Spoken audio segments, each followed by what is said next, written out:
It's no secret that we live in an age of superhero supersaturation. In 2021, Marvel released 10 different projects, including 5 movies and 5 shows on Disney+. Aside from Marvel, DC is pushing its own cinematic universe with the release of films like Morbius, It's Morbin time. The Batman, and soon the Universal Flash movie.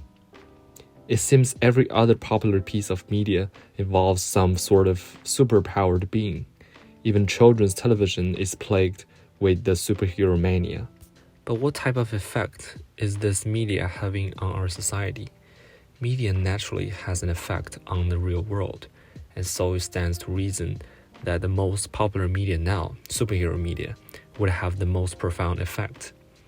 Are there certain sexual implications that could influence our socialization?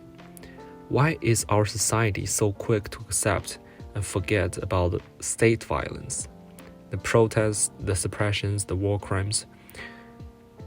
We propose that the subtext of superhero media, the fact that an overpowered group of world leaders enact violence on others in the name of a greater good, and the propaganda within primes American audiences to accept violence at the hands of the state and normalizes aggressive foreign policy. The relationship between the US military and Hollywood is no secret. In the beginning of film in the 1940s, the medium was immediately used as a means of military propaganda. During World War II, films like Victory Through the Air Power and Private Snafu were used to educate soldiers. Inspirations for fighting in the war, as well as inspirational movies, were created to inspire civilians to support the war effort.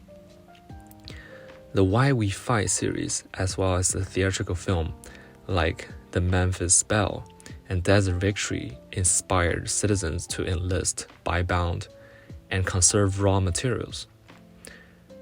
From the very beginning, the US military socialized its citizens to be pro-war through filmmaking.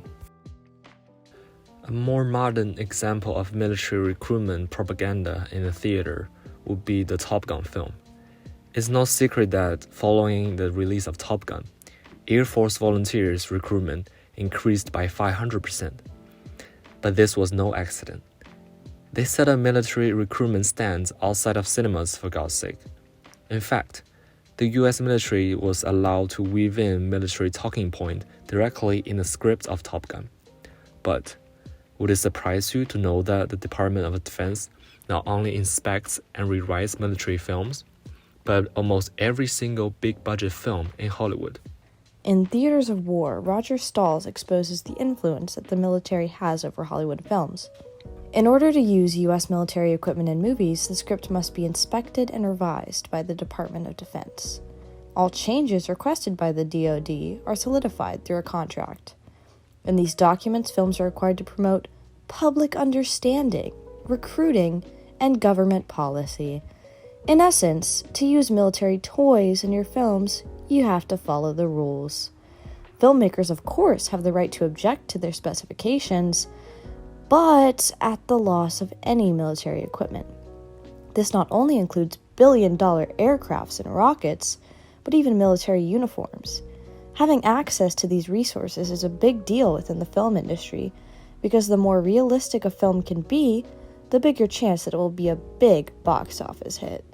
It's no surprise that the biggest budget box office hits today, superhero films, are riddled with military contracts. Nowadays, Hollywood films will self-censor before even handing a script to the DoD to ensure that their project gets greenlit by the studio. This is very convenient for the Department of Defense, as they have stated, entertainment films like this reach a far wider audience than any news source. True. Film scholar Tricia Jenkins states in the documentary, "It's insidious because your defenses are down." The propaganda in entertaining films is woven into the story. Subtle changes to scripts can have drastic impact on the impression a viewer gets. What could these superhero films be normalizing in our minds? Certainly violence is normalized. There also seems to be the assumption that the police and military in these films are always in league with the heroes. the good guys. They simply do no wrong. It's even more sinister when you begin to realize that all the villains seem to be either victims of an oppressive system, mentally ill, or, Marvel's favorite, radical leftists. The portrayal of pitch-perfect heroes in films is eerily similar to the portrayal of the military in films, in a sense that both have to mostly be positive and shove the problematic stuff under the rug. According to military and Hollywood veteran Oliver Stone, the whole ethos of that office, the Pentagon, is that they're supposed to provide accuracy to the filmmakers. They do the opposite. They provide inaccuracy and lies. The Pentagon publicly claims that they deny films for being, quote, unrealistic, end quote. However, many films featuring U.S. equipment, including Top Gun, were admittedly extremely unrealistic. Veterans interviewed after Top Gun stated, buzzing the tower wouldn't have happened without career-ending consequences. Time to buzz the tower. The U.S. government also goes out of its way to prevent harmful portrayals of the military from being shown. They want the proper values, or rather, idealized values of the military to be portrayed. According to the documentary, the 90s film Countermeasures was rejected by its studio for involving a plot that denigrated the U.S. government. The script was about U.S. aircraft carriers smuggling weapons into the country. The Entertainment Office stated that there is no reason to denigrate the White House or remind the public of the Iran-Contra affair. Clearly, maintaining a positive public image of the military and U.S. government is of top priority to the Entertainment Office, as they have been shown to publicly suppress the expression of veteran suicide, systemic racism in the military, friendly fire, sexual assault, and war crimes. Almost all Marvel and DC movies, from Iron Man to Captain America to the Avengers, have used military equipment. Bear in mind what this means for their freedom to express the U.S. government. There's corruption in the Leagues of S.H.I.E.L.D. Oh wait, no. Those were evil ancient Nazis who infiltrated it. Media scholar Rodrigo Gonzalez states about the film The Winter Soldier, it is truly symptomatic that, first, Hydra is a German organization, remembering all the efforts carried out by the United States against Nazism, and second, the Winter Soldier is dressed with Soviet signs, such as a red star in his metallic arm, being a direct reference to the Cold War. Therefore, the evil forces are allegories to historic adversaries of the American power. In another Marvel film, the government is finally taking accountability for the Avengers intervening overseas. Oh wait, no. The UN controlling the Avengers is actually bad, and those people should be thankful that Captain America saved the world. I could do this all day.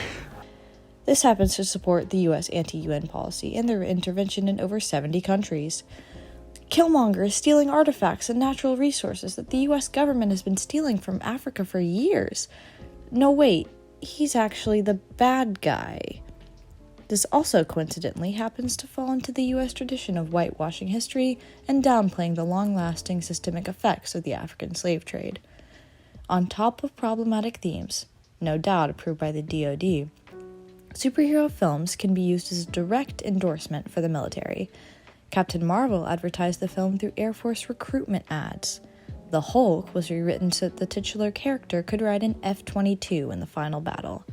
The F-35 flew alongside Superman in Man of Steel. The Iron Man franchise might be the most egregious example. It was initially supposed to be about Tony fighting and directly confronting arms dealers, including his own father. What it turned out to be was a downright celebration of the US military, including Tony proudly taking on his father's legacy. After rewriting the script, of course, the film could be littered with military aircrafts to fly alongside Iron Man. The worrying thought that I have is the precedent that this propaganda has set for the future. The blatant rewriting of history through direct intervention of the government is worrying. The even more subtle propaganda through entertainment films is even more troubling. Why would you question the Air Force when intergalactic space Jesus endorses them? Why would you hate the police when they work with Spider-Man? Why would you fight against the status quo? Only villains do that. People enjoy turning on superhero story to relax and unwind, not analyze. But we need to encourage future generations to remain vigilant and media literate. We need to understand how we are being influenced and socialized by the system in power, especially with how much media we are sure to consume.